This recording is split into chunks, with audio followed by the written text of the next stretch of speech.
मैं doctor RP. Singh आपका अपने YouTube channel doctor Raghav Ayurveda शक्ति में स्वागत करता हूँ। इस वीडियो के द्वारा हम आपको जलोदर के आयुर्वेदिक उपचार के बारे में बताने जा रहे हैं। जलोदर एक ऐसी स्थिति है जो उदरावरण गुहा यानी पेरिटोनियम कैविटी के अंदर विषाक्त फ्लूइड तरल के जमने के कारण होती है। आयुर्वेद के अनुसार जलोदर एक प्रकार का उदर रोग है जो कि मल के जमाव के कारण होता है। विषाक्त पदार्थों के जमने के कारण दोष प्राणवात, अग्नि और अपानवात में गड़बड़ी आ जाती है। जलोदर के संकेतों और लक्षणों में पेट फूलने के साथ पेट में सूजन और दर्द शामिल है। जलोदर का संबंध हेपेटाइटिस यानी लीवर में सूजन, लीवर सिरोसिस और फैटी लीवर से है। अगर शुरुआती चरण में ही इसका पता चल जाए तो आसानी से इसका इलाज किया जा सकता है। जलोदर के इलाज के लिए दवा और सर्जरी दोनों ही तरीके इस्तेमाल किए जा सकते हैं।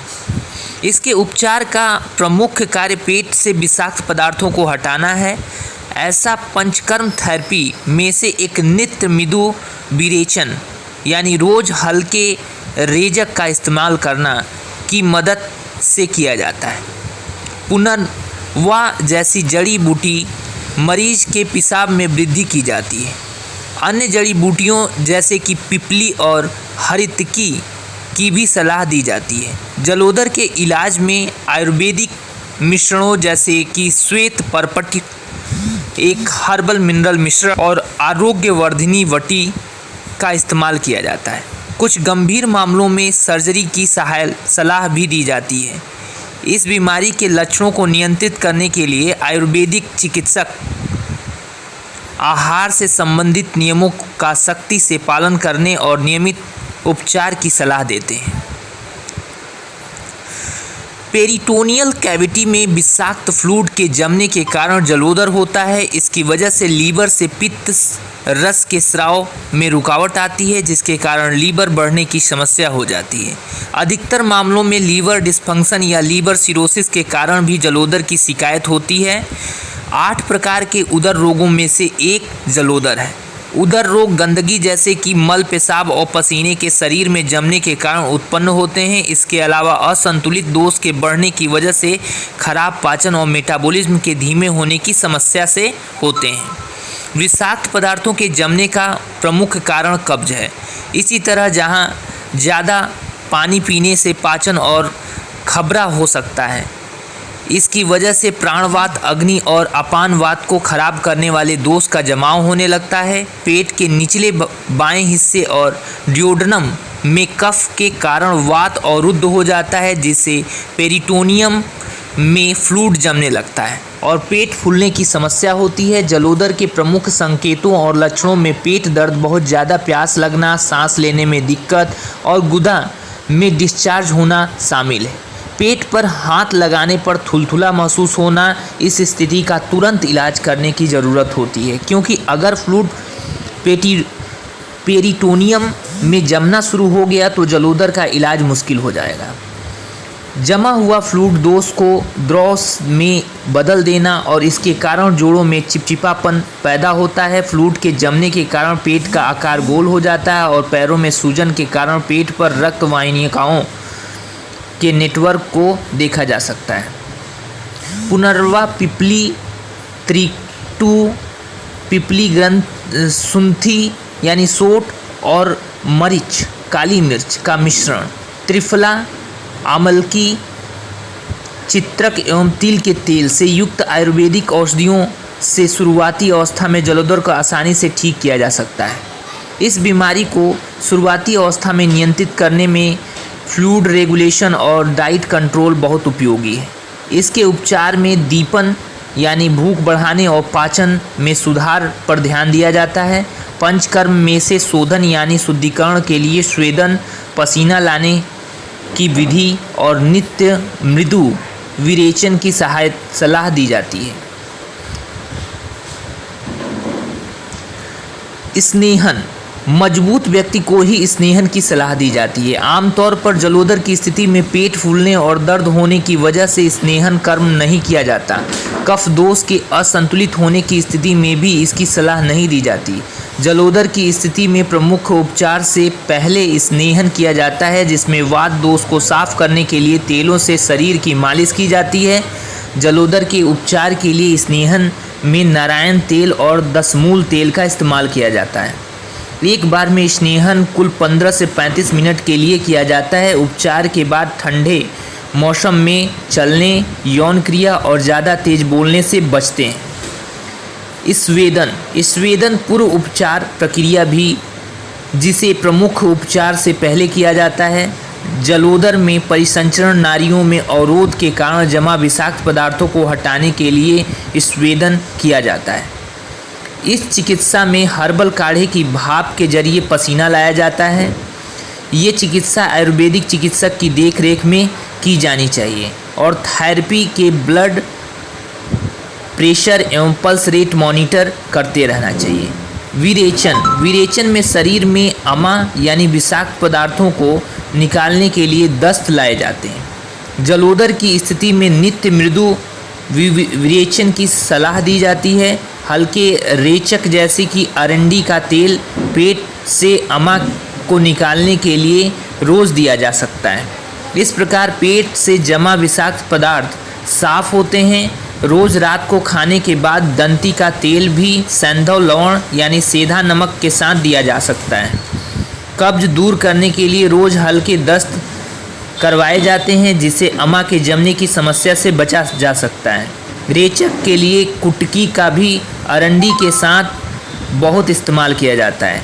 कुछ मामलों में पिपली, मुस्ता और त्रिवृष्ट से युक्त अव्याधि मोदक का इस्तेमाल नित्य विरेचक के लिए किया जाता है। शस्त्रक्रम सर्जिकल उपचार के लिए शस्त्रकर्म किया जाता है। जब स्थिति को दवाओं से नियंत्रित करना मुश्किल हो जाए, केवल तभी शस्त्रकर्म का प्रयोग किया जाता है। आमतौर पर खराब वात दोष को हटाने के लिए सर्जरी की जाती है। व्रीहिमुख से पेट के बाईं ओर नाभि के नीचे एक चीरा लगाया जाता है, जिसके बाद एक धातु की ट्यूब को छेद के जरिए अंदर डाला जाता है और जमे हुए फ्लूइड को निकाला जाता है। सारे जमे हुए फ्लूइड को एक बार में ही निकाला नहीं जा सकता, इसलिए जमे हुए फ्लूइड की मात्रा के आधार पर कुछ दिनों बाद दोबारा यह क्रिया की जाती है। जब चीरे वाली जगह या छेद को तेल से चिकना कर उस पर बैंडेज लगा दिया जाता है। सर्जरी के बाद चीरे वाली जगहों को पानी से बचाने के लिए कहा जाता है। दूध के साथ हल्की चीज़ें खाने को दी जाती है। आमतौर पर सर्जरी के बाद तरल या सूप लेने की सलाह दी जाती है। जलोदर के लिए आयुर्वेदिक जड़ी बूटियाँ। पुनर्नवा, ये पूरी जड़ी बूटी और कभी कभी पुनर्वा की जड़ का इस्तेमाल जलोदर के इस्तेमाल में किया जाता है। पुनर्नवा मूत्रवर्धक कार्य करती है और इसमें रेचक यानी दस्त लाने वाले गुण भी होते हैं, इसलिए जलोदर जैसी स्थितियों में फ्लूइड के जमने के कारण हुई सूजन से राहत दिला पाती है। पिपली का चूर्ण जलोदर के इलाज में उपयोग किया जाता है। पिपली के फल में तीक्ष्ण और भूख लगाने वाले गुण होते हैं, जिसमें पाचन अग्नि उत्तेजित होती है। ये सभी गुण मिलकर जलोदर में पाचन में सुधार और खराब कफ दोष को साफ करने का काम करती है।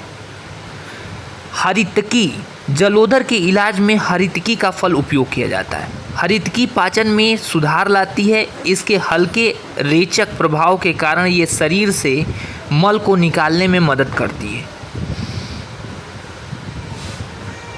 पुनर्वाथी क्लाथ, यह पाली हर्बल मिश्रण में प्रमुख सामग्री के रूप में पुनर्वा मौजूद होता है। इसमें दारू हरिद्रा, मुस्ता हरिद्रा, निम्बा, गुड़ुची, सुंठी यानी सोट और कुटकी होती हैं। पुनर्वा का मूत्रवर्धक प्रभाव होता है, जो कि शरीर में अतिरिक्त पानी और जमा विषाक्त पदार्थों के लिए जरूरी है। इस प्रकार सूजन में कमी आती है। कुटकी रेचक और निम्बा डिटॉक्सिफायर के रूप में काम करती है। फल्त्री काद्री क्वाथ, इस काढ़े को 8 विभिन्न जड़ी बूटियों से तैयार किया जाता है, जिसमें त्रिफला, गुडुचि, वासा, भूनिम्ब, निम्बा और कुटकी होता है। वासा कफ दोष को निकालती है, जबकि निम्बा डिटॉक्सिफायर यानी शोधक के रूप में काम करती है। कुटकी लीवर के लिए टॉनिक है जो सिरोसिस के इलाज में मदद करता है। कई बार लीवर सिरोसिस की वजह से भी जलोदर हो जाता है। त्रिफला शोधन का काम करता है, जिससे कब्ज से राहत मिलती है। लीवर से संबंधित जलोदर के इलाज में शहद के साथ इस मिश्रण को लेना लाभकारी होता है। आरोग्य वर्धी वटी, ये हरितकी, विभितकी, अमलकी, शिलाजीत, गुगुल, अरंडी, कुटकी, निम्बा और पारद सल्फर, लौ भस्म, अभ्रक भस्म एवं तांबे की भस्म से तैयार आयुर्वेदिक मिश्रण है। इसे लेने से जलोदर दूर होता है। श्वेत परपटी, यह हर्बल मिश्रण जलोदर के इलाज में उपयोगी है। इसे सबसे ज़्यादा चूर्ण के रूप में उपचार में शामिल किया जाता है। इस मिश्रण में सरपोखा, भूमि आमलाकी, नौशार, सूर्यछार और स्फटिक मौजूद होते हैं। ये मिश्रण प्रमुख रूप से पेशाब में वृद्धि और सूजन को कम करती हैं। भूमि आमलकी हेपेटाइटिस और सरपोखा लीवर सिरोसिस के इलाज में उपयोगी है। धन्यवाद।